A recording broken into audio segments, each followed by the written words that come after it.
Hello and welcome to a Rope Break podcast with me and Dan. So we're going to be discussing what's happened during the week in regards to wrestling in general.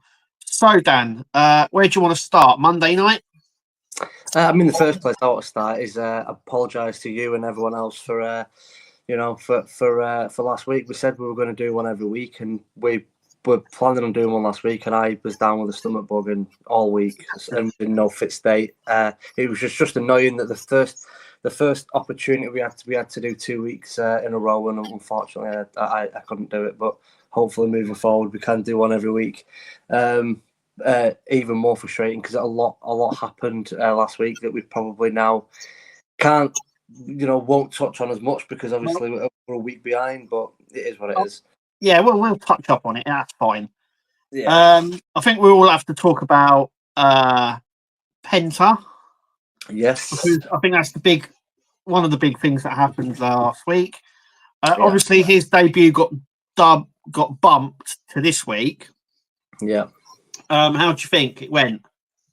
To be honest, obviously said on the I think I don't think it could have gone much better. I think how loud the fans were for him, he deserved. I also think it was probably the perfect opponent for him for his first match.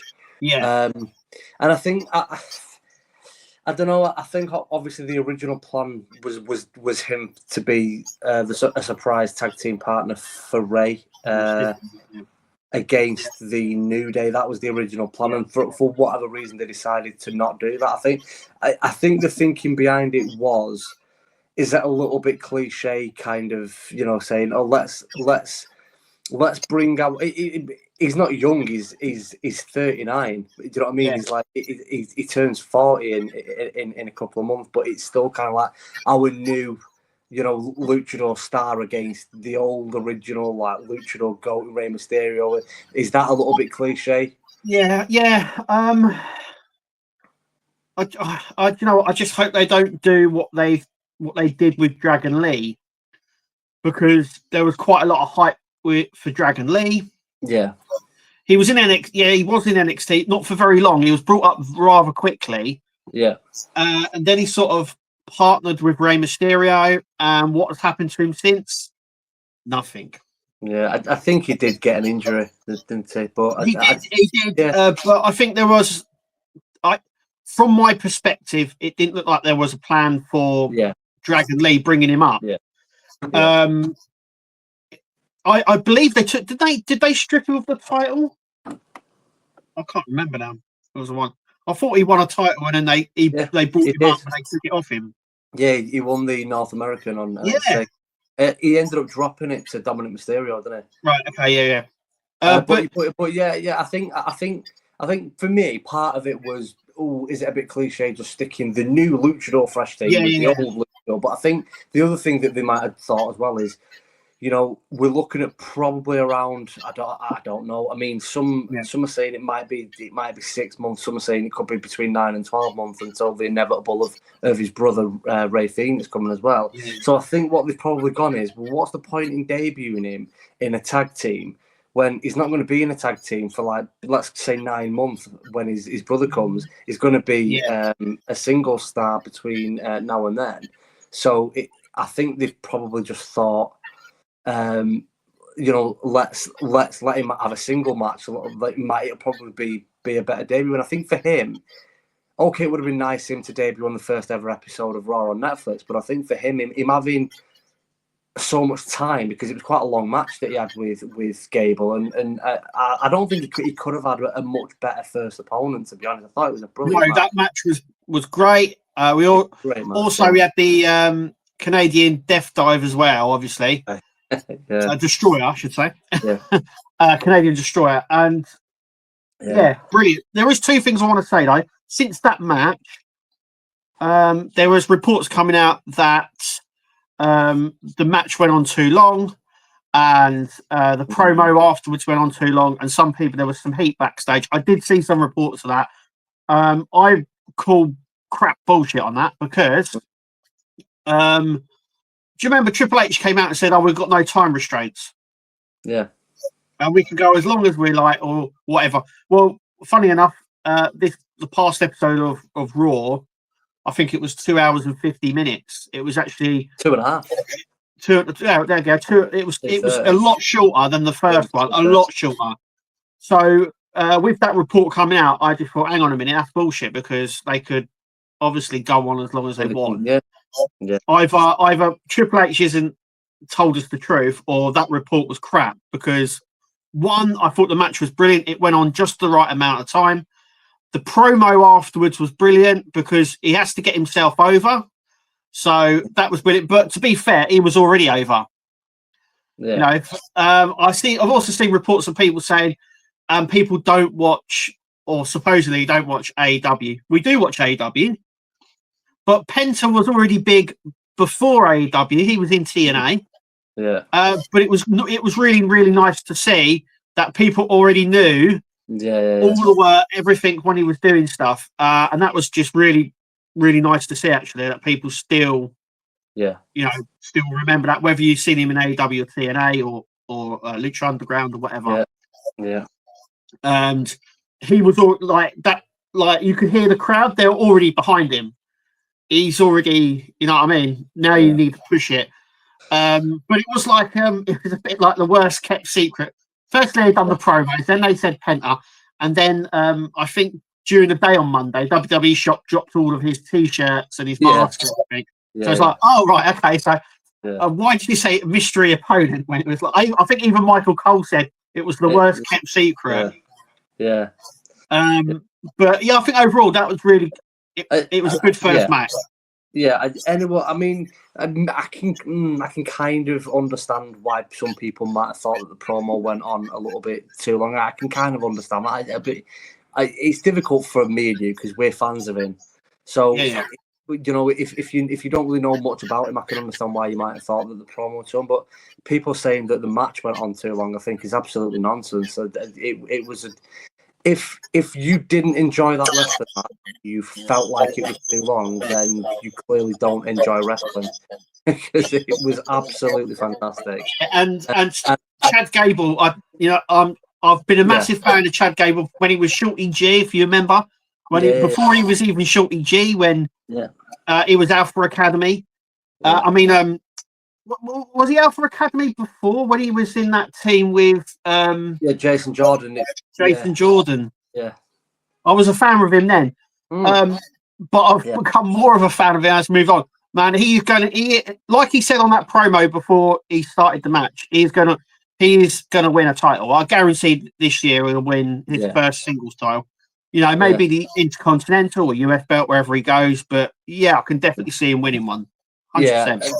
I think another point that I have to make, because I was saying this to Bex, because Bex hasn't really watched an awful lot of AEW. She's never seen Lucha Bros because she doesn't watch it weekly. We've obviously we went to both pay-per-views that we've done at Wembley, and she's seen a couple of episodes, but I think Lucha Bros weren't on it. I think Ray had already had his injury and stuff, and they weren't on TV, so she'd never seen Penta.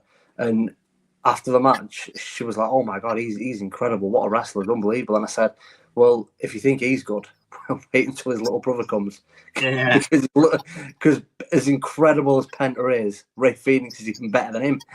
So, I think people that haven't watched AEW,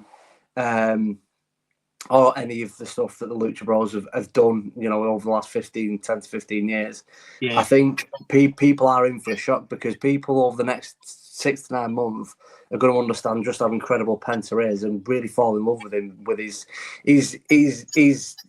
character, his gimmick, the way he moves, the way he talks. You can't not like him. And obviously, he's an incredible wrestler and performer in the ring. I think people are going to be shocked when Ray Phoenix comes because they're going to be like, how is Penta the worst one of the two? When Penta's incredible himself, but Ray Phoenix is just unbelievable, isn't he? So my only fear is, like I said at the start, my only fear is that they don't drop the ball on him like they did with Dragon Lee.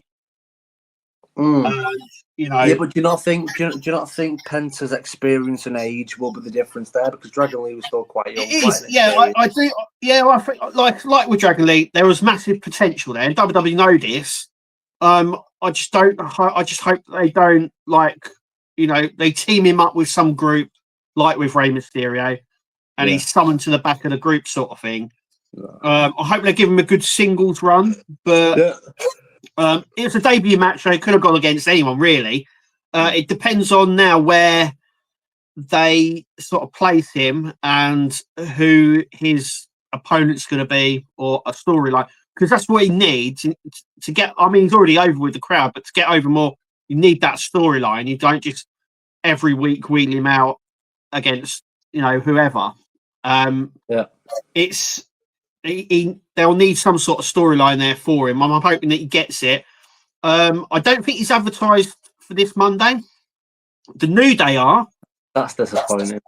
But I haven't seen. I know the New Day have got a match as well coming up on tonight's Raw. I don't know if he's advertised at all. But there's so many stars at the moment. Their roster. Do you remember years ago when we said, "Oh, the roster's too big," and then they sort of thinned it out, and we all went, "Well, it's too fucking small now." Yeah. It's getting to that point now where there's a lot of room, and though they've got a lot of TV, they've got 3 hours of SmackDown, 3 hours of Raw, 2 hours of NXT. There's a lot of WWE hours, but I still find that there's some people are not featured, if you know what I mean. Yeah, I was surprised that the after the first week of SmackDown of this year, Triple H, it was the first one that was 3 hours. Triple H said, "Oh, we think 3 hours is too. I'm going to go back to 2." But it has been 3 weeks after that. The last 2 they've done after that. But interestingly, is Raw went for 2.5 and SmackDown went for 3. Yes, so SmackDown's actually going longer than Raw at the minute. Yeah. Apparently, what I heard was apparently the SmackDown's go back to 2 hours. I think it's March or something. It's due to go back to 2 hours before Mania.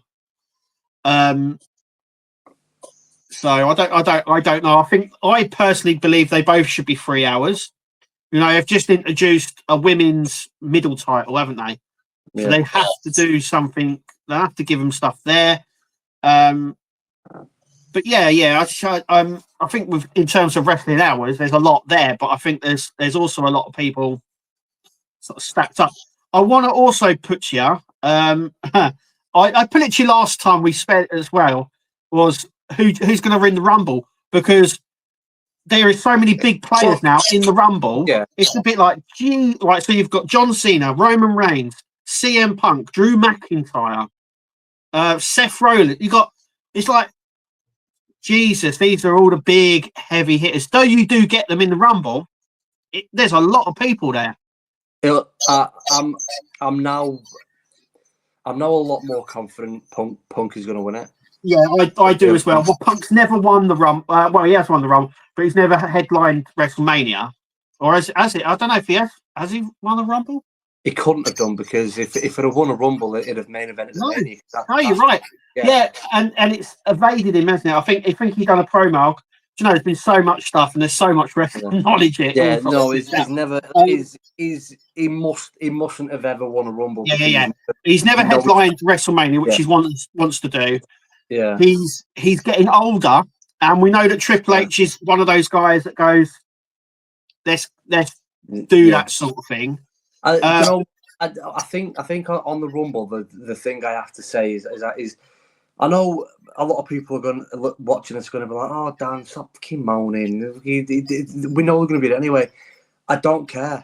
Okay, that they're announcing that Rey Mysterio is going to be in the Rumble, Cena's going to be in the Rumble, Roman, and blah blah blah. McIntyre, Rollins, blah blah. I don't want to fucking know. I don't want to know. Like, yes, obviously they're going to be in the Rumble match. Yeah. We know that the biggest names are going to be in the Rumble match, unless so, like, for example, Cody probably won't be in the Rumble match because he's already a main champion, and neither will Gunther. Yet we understand. Like if you've been watching this for fucking 30 years, a little bit longer for you. But if you've been watching this for a long time, we understand how the Royal Rumble works, right? Yeah. Yes, I'm well aware that I know that the big hitters that aren't world champions will be in the Rumble match. I still don't want to know. It's nice to have that surprise. And then on SmackDown, they put a promo package together with Charlotte Flair. I'm showing the TV. What the fuck are you doing? The Rumble's in 2 weeks. Yeah, exactly. You know, Flair's coming back now. Mate, Kev, I don't understand it. I don't understand this obsession. I hated it, but I understood it 2 or 3 years ago when it wasn't at its best, when Vince was still there. And we was doing this podcast every week. We were going, Raw were painful this week, weren't it? It was so bad. Raw went through a stage probably 3 or 4 years ago where it was unwatchable at times. It was so bad. Right? Oh yeah, it was awful. Absolutely awful. And then obviously when Roman first won the belt, it was on SmackDown. SmackDown became enjoyable because the Bloodline thing had started, and SmackDown was the only SmackDown was more interesting than Raw. Raw was horrendous for a time. So I hated it, but I understood why they would announce things back then to make people tune in, because the ratings were the lowest that they'd ever been, and the product that they were putting out weren't great. So they wanted to try and get as many people tuning in as possible by announcing things. I hated it, but I understood it.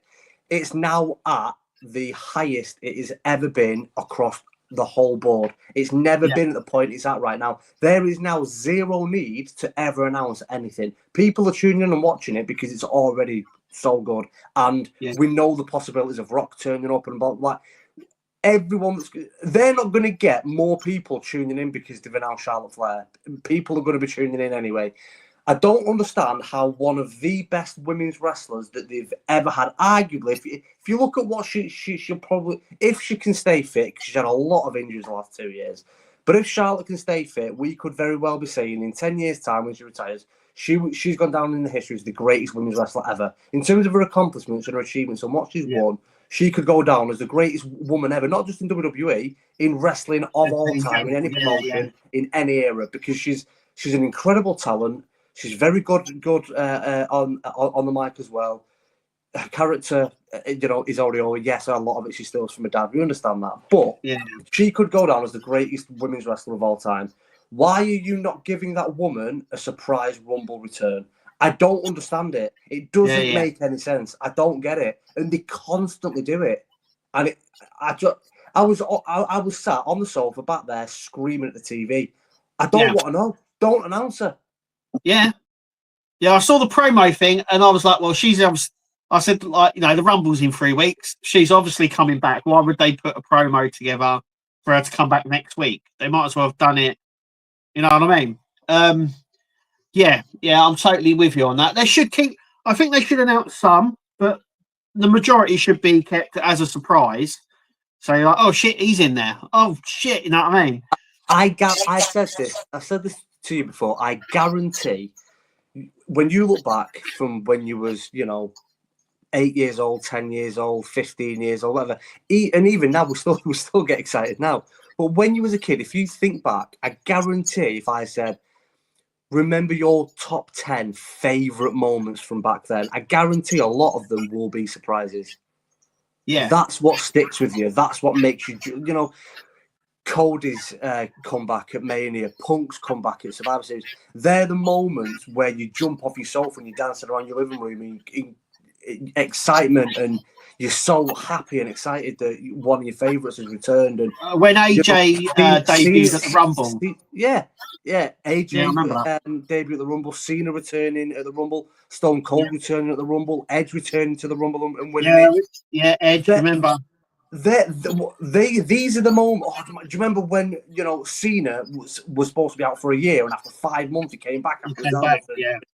They're the moments that live with you forever, because when you don't see it coming and it's a genuine shock and surprise, Edge's return from his injury and then winning the Rumble, and then Edge's return from the Rumble like 11 years later when he'd been retired for a decade. They're the moments that, as a wrestling fan, will live with you forever. Why are they robbing us, the fans, and the wrestlers themselves of those shock surprise moments. Yeah. I don't get it. It doesn't make any sense, and they constantly do it. Yeah, like I say, I understand why they do it sometimes. So people are like, oh, okay, you know, my favourite's going to be there.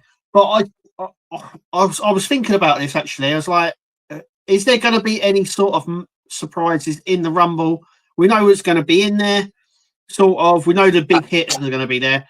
But I've got three women. I've got three women. I don't know how far AJ. He's been out for a while. I don't think AJ's ready yet. Could he return at the Rumble? Yeah, I hope so, but I don't know. I know he's been out with injury. I know he came back and then broke his foot. They did that sort of a retirement thing, and then he got injured. First match back, injured. No. After he did the retirement thing, he got an injury against Theory or something like that. He then was out for about 2 months. He came back. No, sorry, he got injured against Cody in the second title defense, the one in France. Yeah, he got injured in the second title match in France. Got injured in that. He was out for about 2 months. He came back. His first night back, he had a match against Carmelo Hayes and broke his ankle. Yeah. So yeah, he could come back. I'm maybe. Also like who else? I don't know. With the women, yeah. Well, one of them has sort of been, well, you know, like Charlotte, we think, but one of them has already been mentioned. That's not surprising at all. Jordan Grace. Jordan Grace. Yeah, Jordan Grace. Her contract with TNA is now ended. She is almost certain to. Well, there's a bit of speculation whether she'll go to NXT or go straight to the main roster. I'd send her straight to the main roster, to be honest. But there is a speculation around at the moment that she'll actually debut at the Rumble. And speaking of TNA last night, do you believe? Yes. Do you believe? Yes, everyone believes now. Yeah. Everyone has to believe. Do you remember years ago when that catchphrase was somebody else's and you believed? Believe, yeah, yeah. I had years ago. I had a T-shirt that said "Believe" on it, yeah. Because I think it's mad to think that Bo Dallas was the NXT champion at one point, the top title, and everyone went nuts for Believe. You have to believe, and but obviously, you know, I do believe. Yeah, and it was a cool. I mean, look, he's been digging ditches for the majority of the last 15 years, and LA Knight winning the United States title, Joe Hendry winning the TNA World Championship. It just shows that hard work and determination and not giving up. Look at where it's got him, and it was such a cool shot at the end because we've seen him doing that so much, but him doing it now with a belt in his hands. It looked amazing, and I'm genuinely really happy for him. The women, I think, so there's 4 now because I forgot about Jordan. Jordan Grace, I think, will definitely be a surprise. Asuka, I think, will be a surprise. We have not seen her for ages. Yeah, she's been out on injury. Yeah. Alexa Bliss, I think, will be a surprise. Yeah, she's been. There's been a lot of tease about her returning. So, and she's sort of been teasing it. She did put on Insta that she's now back to the weight she was before she was pregnant, and she looks a bit jacked up now. And there's been loads of speculation that she's inbound. I wouldn't be surprised if they held off on Alexa in the Rumble and they brought her back in some segment to do with the White Six instead, or maybe the Raw after or something. I'm not sure. Well, it'd be SmackDown now. SmackDown now. I don't know what are they doing with the White Six. White Six were advertised for the debut Raw. They then was pulled. For a reason no one knows, and it was actually they're now going to have the match against Miz and Karrion Kross on next week's Raw. Then on next week's Raw, Adam Pearce goes, you can't have your match against White Six because they've been transferred to SmackDown. Well, what the fuck are they doing? They've sort of split up Karrion Kross and the Miz, haven't they? See, they go, it's over. He came out, didn't he? Goes, it's over. They've been transferred, so you don't have to worry. And then he had a singles match on his own. So it looks like they've parted ways. I don't know. Sorry. the other woman, for because Yeah, go on. moving on, the last woman that I think is definitely returning the Rumble, which is the bullshit line that they use a lot, which is why I think they're going to say that they announced Charlotte, is because obviously it's Becky Lynch, because she's now re-signed with WWE. The obvious return for her is Rumble, and I doubt, because WWE do this a lot and it fucks me off. It's, oh yeah, but we don't want too many surprises. We don't want, you know, for example, Randy and Punk both being surprises on that Survivor Series got a lot of heat backstage, and it obviously, if that had been like a Seth Rollins or a Mac, someone who hated Punk, that could have caused World War III backstage. Luckily, Randy and Punk are really good friends, so they just had a laugh and a joke about it. But usually, you wouldn't have two massive stars returning on the same night, so they don't like doing it. And I agree with that, and I get it. But the Royal Rumble is different. The Royal Rumble was designed for that surprise aspect. It's so that you don't know who's coming next. So if there's one match of the year where it doesn't fucking matter whether you have 10 massive surprises in one night, it's the Rumble, because that's what it's all about. That's what it was designed for. So if that is the bullshit reason they use it, because, oh, well, Becky's coming back and Asuka's coming back, and potentially we might do something with Bliss as well. We don't want too many, so we'll announce Charlotte now. Well, that's bullshit. Yeah. We know Becky's due back because she was actually in the promo video package for Netflix. So they had every other person, and then Becky Lynch was just there, and it's like, oh, so she must be coming back. Why would you have her in the promo for Netflix if she's not? Another thing that I think what we have to mention now before we forget, because me and you can, but I'm worse than you. I'll hold my hands up. It's you 9 times out of 10. It's my fault. Occasionally, when I watch this back, I go, "Oh, Kev's done it there." Not always me. We can go off on tangents and talk about something completely different. But this is what this is all about. It's two mates having a chat.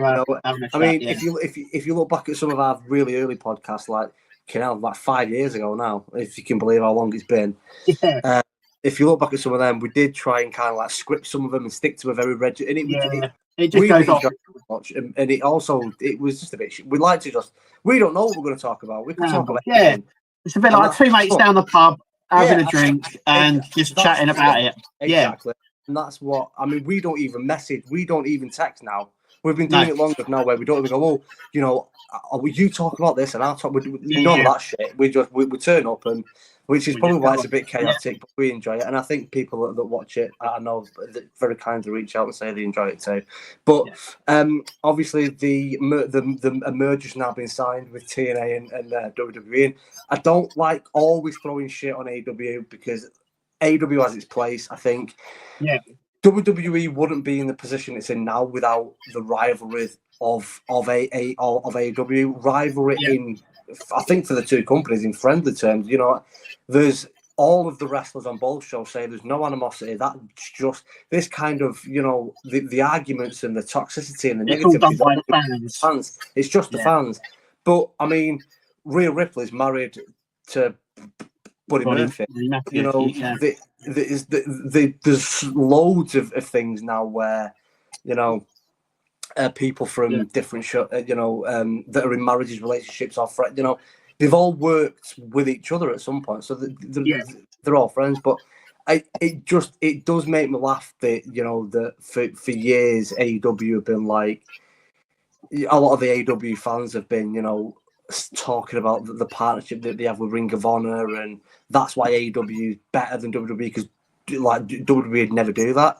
The fact that WWE have now partnered with, in terms of longevity, the second biggest wrestling organization in the world, as big as NJPW is in Japan, they have rebranded and changed names and through financing issues, and they have because you've got the ones called, obviously you've got NJPW, you've got one called Marigold, you've got different promotions in Japan, but they have kind of rebranded and like I said, been bought out and money problems and stuff like that. The second biggest wrestling company of the last 20-25 years is TNA. Yeah. So the fact that WWE have partnered with them is a bit like, well, you can stick with your Ring of Honor. We've got fucking TNA. But I do want to say, I'm I don't want to throw cold water on a lot of the people that are justifiably excited about it. But if you actually read the report, the official letter that WWE put out, they've done an official statement, didn't they? Yeah. Well, when you read that statement, they only mention NXT, and for me, they mentioned NXT 3 or 4 times in it, and for me, it felt very purposeful and very deliberate. It was almost like they were saying, you're only going to see TNA stars on NXT. Because people are going, the Hardy Boys can now come out on a Monday Night Raw. Yeah. And, things like that. To me, it reads like it's a partnership between NXT and TNA. Yeah, TNA and NXT. And they've sort of, like you said, they haven't done it as like WWE thing. They've actually purposely put NXT. Yeah, but they write it 3 or 4 times. Yeah, and a couple of them, there's no. I'm like, like 2 sentences ago, you mentioned that it's just NXT. Why are you mentioning it again? It's almost like they're trying to say TNA wrestlers can only appear on NXT. Yeah. They can't appear on Raw. So I think people, obviously us saying, people like Joe Hendry might be in the Rumble.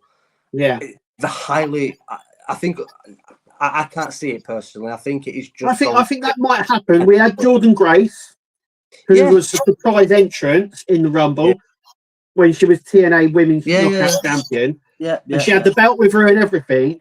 That was a surprise. That was like, whoa, hang on. And the year before, didn't we have Mickey James? Mickey James the year before as well. The first one, yeah. So I think when it comes to the Rumble, I think it's open to everyone. In fact, they even say that, don't they? They could have superstars from Raw, SmackDown, and NXT. Well, if NXT have got this partnership with TNA, I would imagine that would include them as well. Yeah, it would be. I mean, imagine though if with Joe Hendry or even the Hardys or something turn up at the Rumble. Yeah, I hope that I'm wrong, and I hope that. Well, here's what I think. Yeah, I think 99% of what we see will be TNA appearing on just NXT.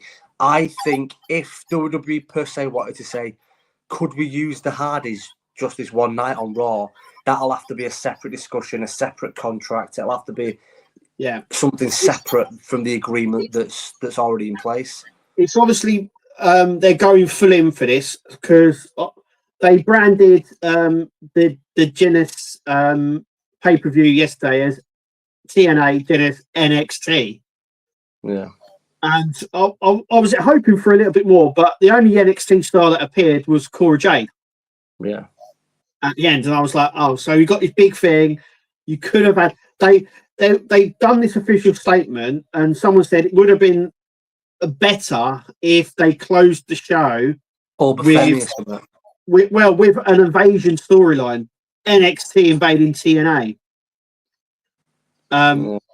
or something like that. They've also got, I think they've already announced there's an NXT tag team match on TNA non-stop this week on their weekly show. I can't remember what it's called. Is it called Non-Stop Action? I'm going to have to record now on my screen. What channel's TNA on, mate? Obviously. Is it not? It's not on, but it is. I do believe they put it on YouTube, and they've got an app which is free. You can watch it for free on the app. Right. Okay. But yeah, you've got Nathan Frazier and Acrium, having a NXT tag team match. They're incredible in TNA. They are this week. Them two have got a bright future. And interestingly, Axiom, formerly known as. Oh God. I'm sorry, A-Kid. What I was going to say was the very first person to ever tell me about A-Kid was you. And then you forgot his bloody name. I know. about 5 or 6 years ago. You was on about NXT UK, which I never watched. Yeah, and yeah. you were saying, oh, there's this little Spanish kid called Aiken. Oh, he's incredible. I've just set you up there for your glory. Yeah, no, I was like, oh, hang on, it's there somewhere. But yeah, it opens up doors. It's going to be this is another thing as well, because TNA had this partnership with AEW. It sort of, a lot of people felt that it went one way, that it was AEW, because Kenny Omega was the AEW champion and also the TNA world champion as well. And there was a lot of talk around there wasn't enough crossover. This is already, obviously, the official announcement's been announced, and we've already had that crossover, and it looks like it's more for TNA at the minute. It'll be interesting to see what happens on NXT this week. Going forward, I got a feeling Josh Alexander's going to appear. Yes. He said that he'd quit, didn't he? He said that he. Yeah, because backstage, I've got to say this. Obviously, Santino. I've not watched TNA ever in my life. Because I think it was on RTV years ago, but I only watched WWE back then. But then obviously, I think it used to be on Channel 5 because the girls used to watch it. Because it isn't on the so they already know. It's funny because they're watching it and they already know, like Sami Callihan, and they already know the Motor City Machine Guns. Yeah, they know Rosemary, and they know all of them people. I used to watch it on and off. It was in the background, but Holly and Kirsty used to watch it every week without fail. So they remember, they remember Tessa Blanchard. They go, oh yeah, Tessa Blanchard. Yeah, just want to get it said. Just remember that Tessa Blanchard pinned Brian Cage for the world title.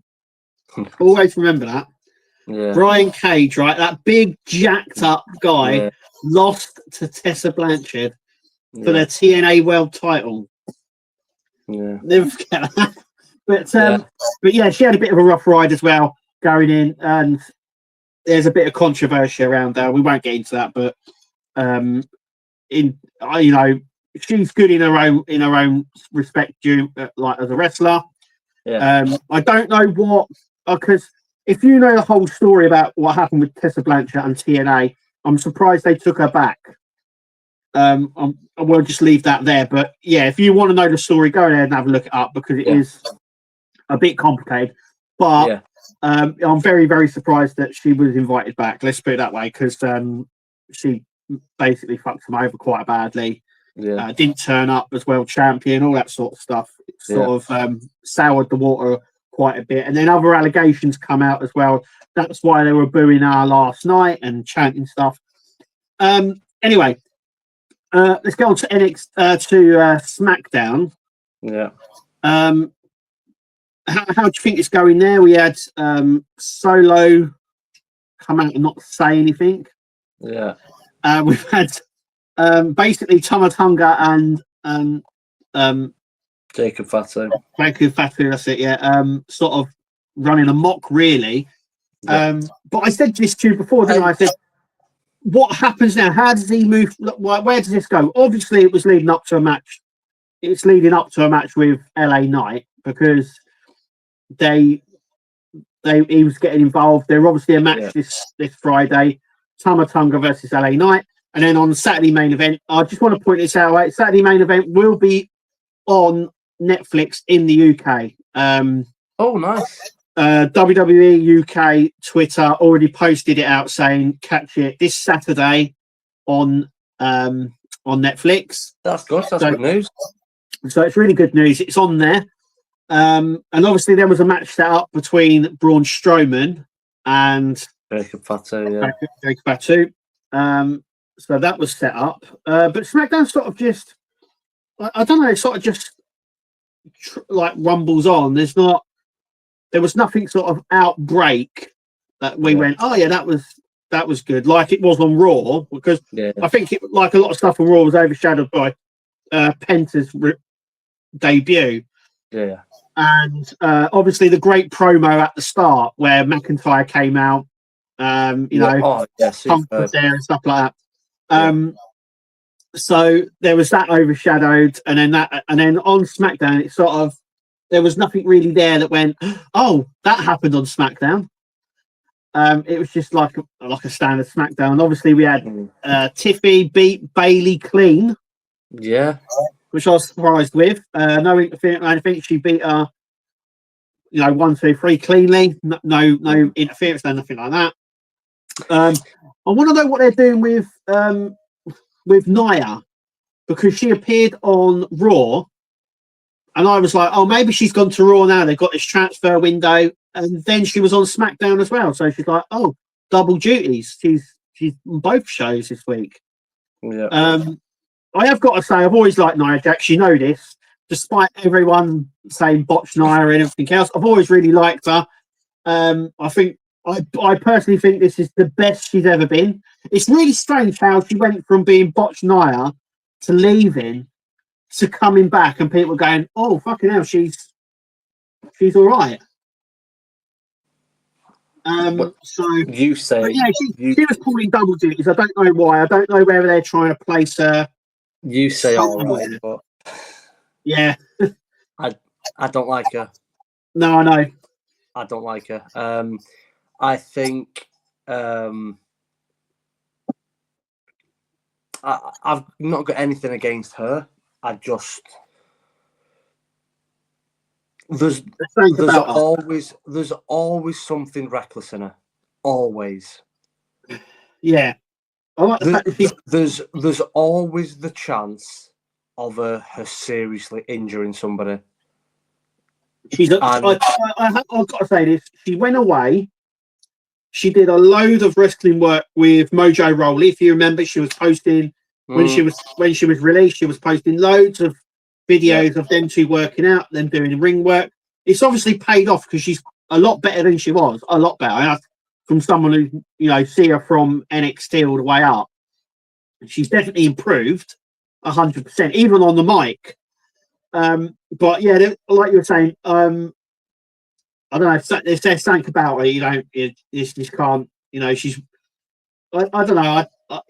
It's a difficult one. I've never had a problem with Nia Jax. Though she, I think what happened was she used to work stiff.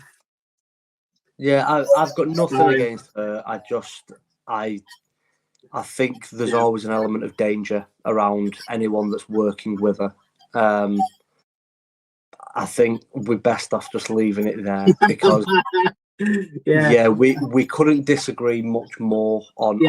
That's something we do disagree on. But you name me, unless you're a Man United goalkeeper. If you're a Man United goalkeeper, you can make as many mistakes and still get. I know. Tell me about it.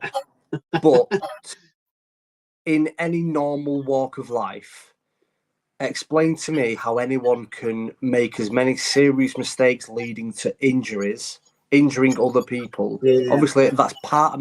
If a mistake's made in there, you are injuring someone. So obviously, if you made a mistake in your job, you're probably not injuring somebody. The point that I'm making is, though, the amount of how many people has she injured?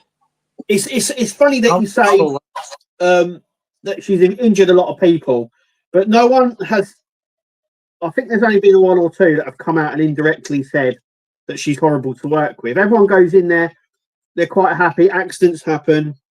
They've all said that. But I think backstage, I think she's quite liked. If you watch her on TikTok or Instagram, she's always doing these TikToks and Instagram things, and everyone's always with her. She's always with all the girls. And so it's sort of like, so despite how bad she is in the ring, everyone seems to like her. So maybe she. But again, comes across a bit. I don't.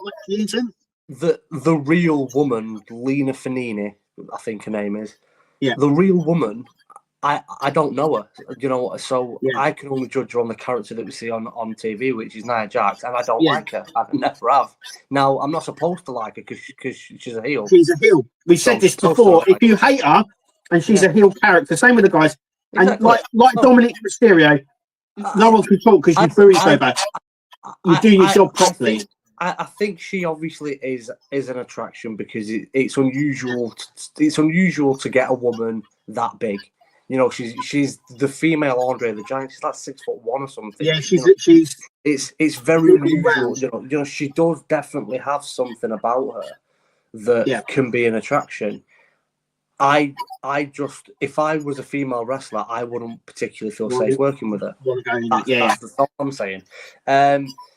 Yeah, I think SmackDown was a little bit of and I think the point that I want to make is, me and you were talking before Jacob Fatu debuted, and I said on one of our podcasts, it might have been, I'm not sure, it might have just been when me and you were just chatting, not on air.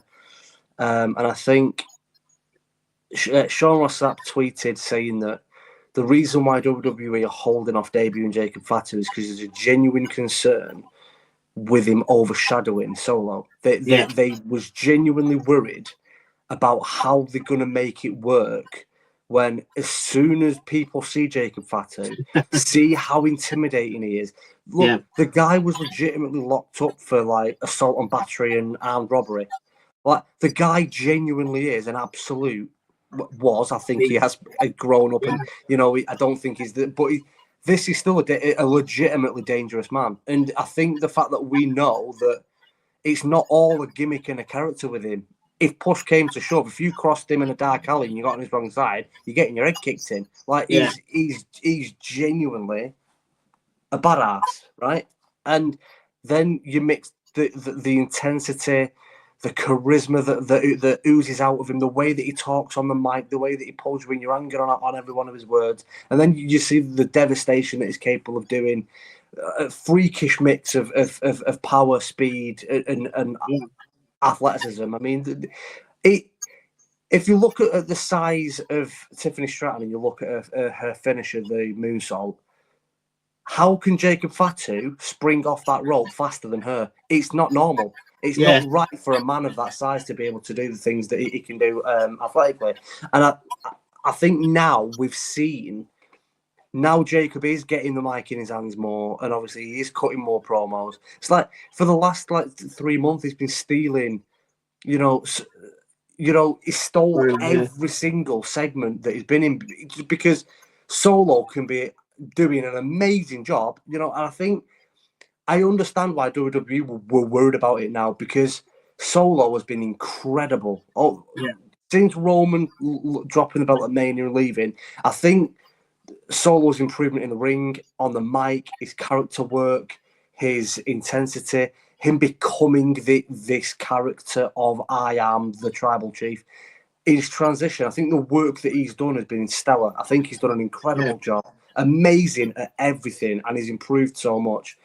But he can cut a really good, really intense, really serious 5-6 minute long promo, and then right at the end, Jacob Fatu will just go, "I love you, Solo," and that's all you remember. Yeah, that's it. He'll steal one line, clap his hands together, and everyone's going, "I love Jacob Fatu." Like, he's got that special thing about him that you want to see him wrestle, you want to hear him talk. And now he's obviously getting the mic more and he's cutting deeper promos and longer promos. You can understand why WWE was like, well, Solo's doing an incredible job. We're trying to push him as the tribal chief, but Jacob is that good. He's going to outshine him. Yeah, and that shouldn't be like with Tanga Loa and Tama Tonga. It was quite. I think Tanga Loa is absolutely useless. I mean, everything he's done since arriving there, he's got it wrong. His timing's off. He goes to low blow Owens, misses and punches his own brother in the head. He's supposed to his debut, and we're supposed to drag the referee out of the ring before he caught to 3. The ref had to stop himself at 2, hover awkwardly, and then roll himself out of the ring because he was so slow getting out from under the ring. Yeah. He's just, everything he's done has been awful. Tama Tonga, I really like him, but Tama Tonga, as much as I like him, Solo still looks like the star. Yeah. All of a sudden, Jacob's in there. Solo doesn't look like that star anymore. and it is a really difficult dynamic because Solo has been incredible and he deserves to look like a star. Unfortunately, when you're next to someone that has that much, just like I said, he's got this charisma that just oozes out of him. He's got that star quality. And I mean that match. I mean, Saturday Night Main Event now. Jacob and Braun, if they're allowed to go, if they say to them, similar, obviously it's a different kind of match, but if they say to them, you've got the same amount of time that Braun had against Bronson Reed, if they give them like 20, 25 minutes, I don't even want someone ain't walking away. No, that is going to be, as they say, a monster match. Well, I want to go on to, just before we go, there's 2 points I want to go. Firstly is obviously Lara Valkyrie won the Intercontinental title. Yeah. Rightfully so. I think she was a lot better than Dakota Kai. There was that, sort of acknowledging her at the end from Dakota, which was nice to see. Very nice. It's a difficult one. They've given these titles away. Chelsea Green, I've got to say, I've loved Chelsea for a long time, right? Even when she was there before, Chelsea Green is just the gem that keeps on giving. Oh, yeah, right? Fantastic, yeah. And but she is that comedy character, which is brilliant, and I think WWE needs that. But it'd be interesting where Lara goes with this, because obviously she's now the Intercontinental title. Who's next to that title? And can I just say that I did call it our first podcast coming back, the first one we did of the year. Right at the end, you asked me what male and female wrestler I think are going to have. It's going to be their year. Yeah. And the woman that I gave you was Lara Valkyrie. Yeah. And then only a few weeks later, she's the first ever Intercontinental champion. The only thing missing from her is her mic skills. I think the very fleeting occasions we have seen her speak on the mic, it hasn't been that great, and it's not. And she never talks for that long. But her character, her gimmick, her look, her style, and her ability in the ring is incredible. Yeah, I think she will eventually, I think, hopefully get better on the mic. But if her outfit, she comes out looking like a bloody Valkyrie ready to go to war. Her entrance music, everything about her. The one missing thing with her is her mic skills. Everything else, I wonder if they've now introduced the middle titles like they have with the Women's US and the Intercontinental version. Yeah. I wonder whether they're going to start using that like they do with the men's as a sort of branch point. You win the Intercontinental, then you move on to the World Heavyweight titles after. Yeah. I'm just wondering whether they're going to use that as the same for the women. If they're going to use that as a launch pad. Look, if you look at what she's achieved, so she's been signed to WWE, I believe, for less than 2 years. She's not been there that long. Well, no, she's been a lot longer. She was on NXT UK, so. Oh, was she on NXT? Yeah. There you go. I never watched NXT. Also, you've got to realise as well that Rhea Ripley was on NXT UK, and she was the first NXT UK Women's Champion. But Lara Valkyrie started on NXT UK. Well, she didn't come up to NXT. NXT UK for a long time. No, the point I was trying to make was on NXT UK it was a separate contract. You wasn't you were signed to NXT UK. It wasn't a WWE contract. It was separate. Whereas if you're signed to an NXT contract, WWE still kind of, you can be used on, they can move you up whenever you want and blah, blah, blah. Yeah. NXT UK was very, very different. Obviously, it doesn't exist anymore. The point that I was making was from her moving to America, officially signing with the WWE as an organisation, has not been that long. No. And if you look at what she's achieved in that time, she got herself over on NXT in very quick time. She then... this is something that I think can't be understated either, and it obviously shows the belief that WWE, the higher ups, Triple H, Shawn Michaels, and Becky Lynch herself seen in her. The fact that Lyra won her first title with WWE, being the women's NXT champion, beating Becky Lynch for it. She did, yeah. the fact that that's her first big title in WWE, Yeah. she's done it by beating Becky Lynch. They obviously see something really special in her, and then they brought her up to the main roster. They've obviously given her some time to like kind of get used to things and settle, and then she's now the first ever women's Intercontinental Champion. Now that is a big thing, because the Intercontinental, if you look out through history, the Intercontinental Champion on the men's side has always been very, very important. And it's always like the United States title has felt like a mid-card title. The Intercontinental, to me, has never felt like a mid-card title. It has felt not as big as the World Heavyweight Championship, but it's not far off. It's not far off.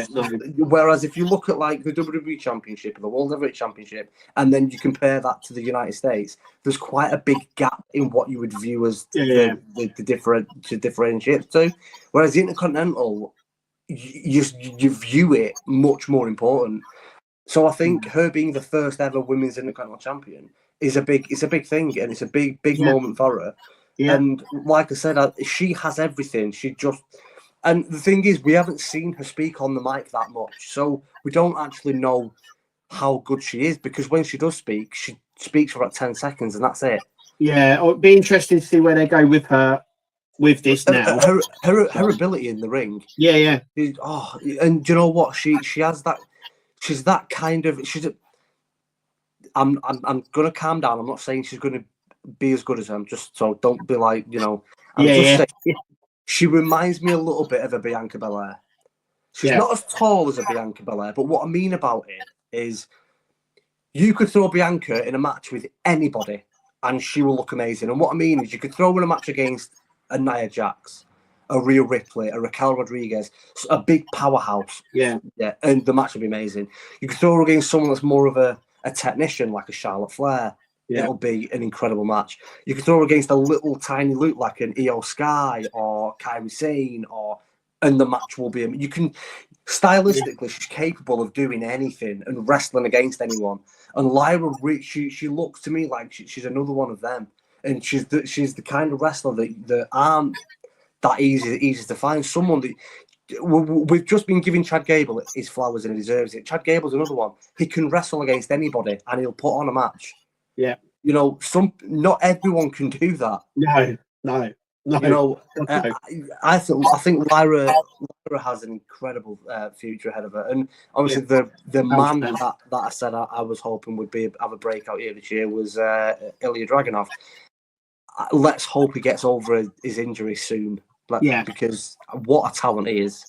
Oh, yeah. If you've not seen him in NXT UK and things like that, and obviously, just before we go, I want to discuss obviously Saturday night main event. Yeah. I think the big thing here is we've got the ladder match between Kevin Owens and Cody Rhodes.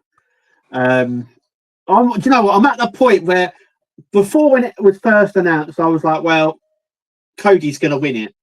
Yeah. I'm now thinking, shit, could Cody actually? I don't think he's going to lose it, but no. I'm now at the point where I'm like, shit, could Kevin do it? Because he's cracked, and it's the best thing for Kevin Owens. I'm a big Kevin Owens fan, as you know. Yeah.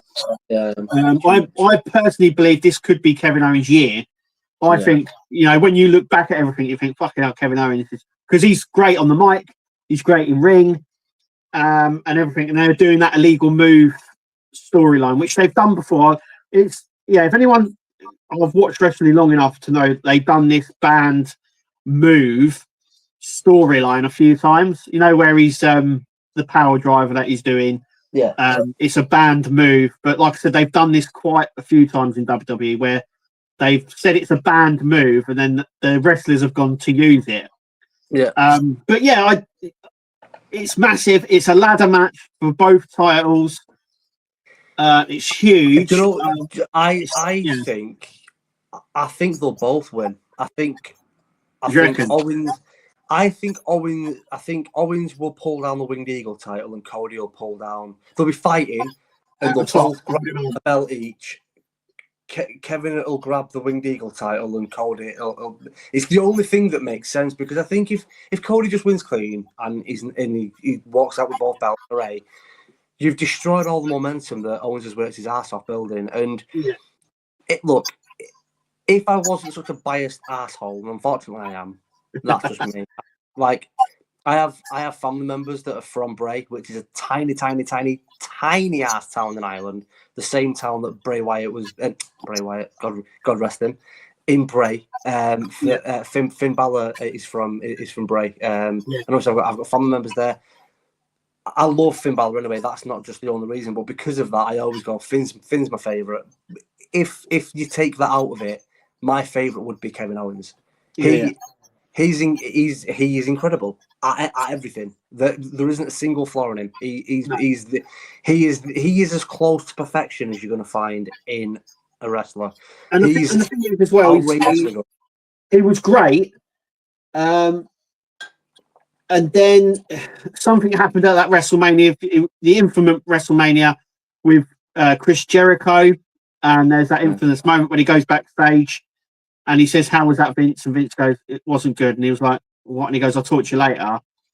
And he's even said this before. He's had to build himself back up because whatever happened in that match, he thought it was brilliant. He thought he should have main evented WrestleMania. Yeah. He's had to build himself up. He doesn't really know why, but he's had to build himself up since then. And maybe this is him. This is the proper Kevin Owens now. So he has to win another. He has to be a world champion again. Yeah, before he retires. I think this could be. And same with Finn. I would love him to win it. I'd love Kevin Owens to win it because then that would leave Cody with a match Rumble maybe. Well, I've got a bit of an unpopular opinion to throw across to you just before we go. Yeah, I wouldn't have given Gunther the World Heavyweight Championship. I think it was too much too soon. He dominated. He dominated with the Intercontinental Champion for over a year. He broke the record longest reigning Intercontinental Champion before he dropped the belt to Sami. And then we barely seen him. He then obviously wins the match, gets a title match against Priest, and then wins it.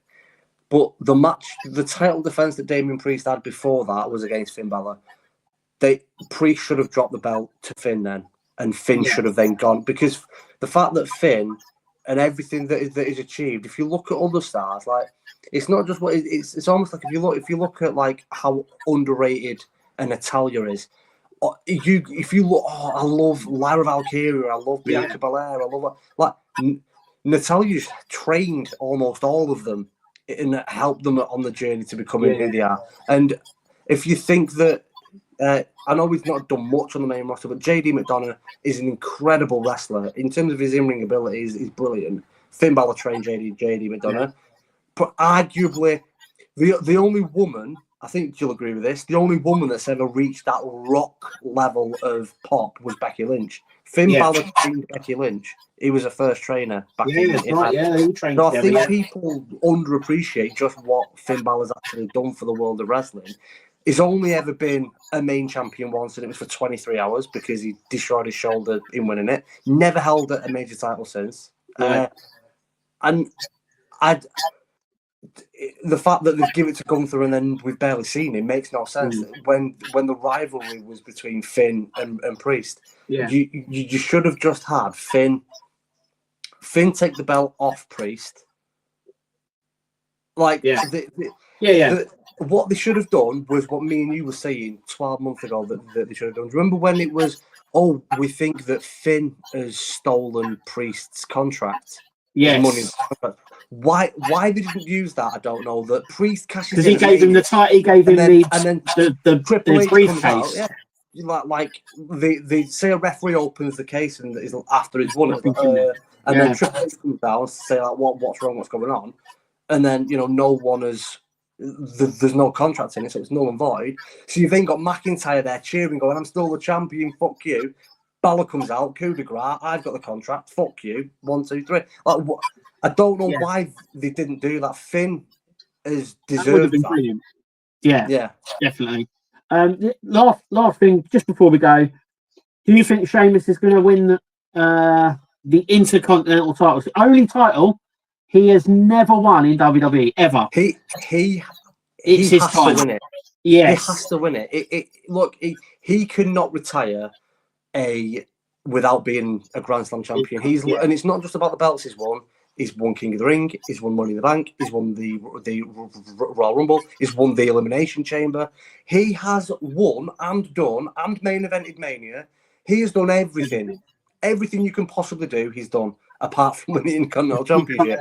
And the only title he's never won. And the thing is if they don't give it him this time, if they let Braun retain, which is actually what I think they're going to do, I think Braun will retain. Yeah, I just can't see them making him drop it again. I just can't see it. Yeah, that quickly as well. Well, he won it. He then very quickly dropped it to Jay. Very quickly won it back to then quickly drop it. It don't make any sense. But yeah, I think Braun will retain. But if that does happen, how many more opportunities is Sheamus realistically going to have at the Intercontinental Championship? Because within the last year, he's already had 2 shots at the Intercontinental Championship against Gunther. Yeah. So within the last 12 months, he's already had 2 chances and lost. So to then get a third against Braun and lost, you can't then go, oh, I tell you what, Sheamus, in 3 or 4 months, have another one. Then, that's just like, no, you need to give other people opportunities. It's kind of like now or never for him. And I feel like I hope so. Like you said, I think Braun will retain, but I would love Sheamus to win it. It would solidify it, I think.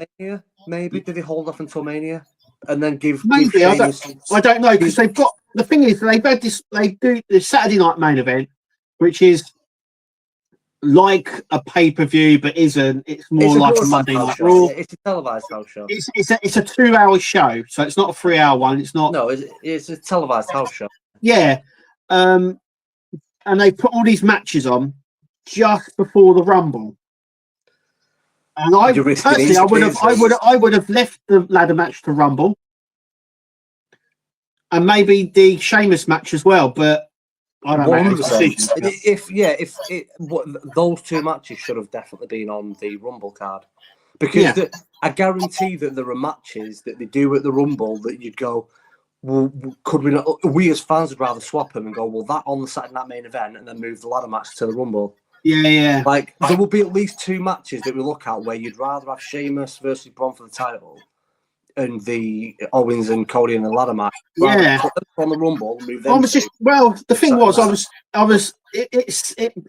the ladder match would have been better at the Royal Rumble, because it meant if it's that sort of thing where Kevin Owens would lose and then someone would walk past and then he would take them out and take their place in the Rumble.